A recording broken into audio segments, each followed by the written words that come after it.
GHMC ఆధ్వర్యంలో కవాడిగూడ అదేవిధంగా దోమలగూడకు సంబంధించిన డీసీ కార్యాలయాలను ప్రారంభించుకోవడం జరిగింది.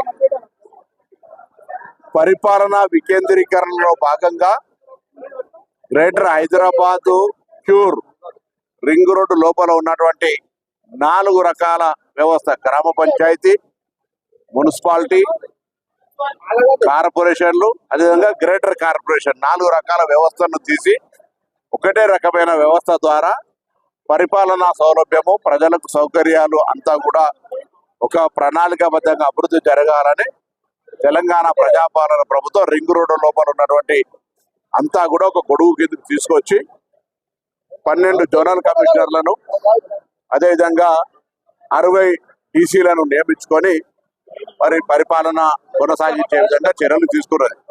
దాంతో పాటుగా అనుసంధానంగా పోలీస్ జోనల్ కమిషనర్లు కూడా ఏర్పాటు చేసుకొని ప్రజలకు ఎక్కడ ఇబ్బంది ఉన్నాయనేటువంటి ఆలోచన చేస్తా ఉన్నది.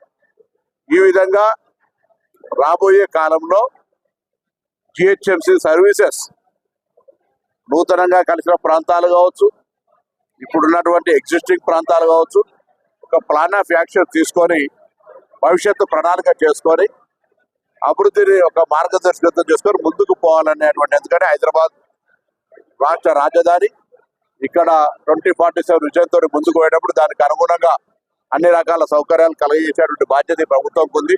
అది ఇండస్ట్రీ వారు వచ్చినా, ఐటీ రంగం వచ్చినా, టూరిజం రంగం వచ్చినా, మెడికల్ టూరిజం వచ్చినా, ఏ అంశం వచ్చినా రేపు ఇక్కడ గ్రీనరీ పొల్యూషన్ ఢిల్లీ లాగా కాకుండా ఉండాలన్నా ఈ చర్యలని తీసుకోవాలి. కాబట్టి ప్రభుత్వం ఇవన్నీ ముందస్తుగానే ఒక ప్లాన్ చేసుకొని ప్రణాళిక ప్రకారంగా ముందుకు పోయే ప్రయత్నం జరుగుతుంది. వాళ్ళ టైం ఉంది, టైం కాగానే ఉండాలి.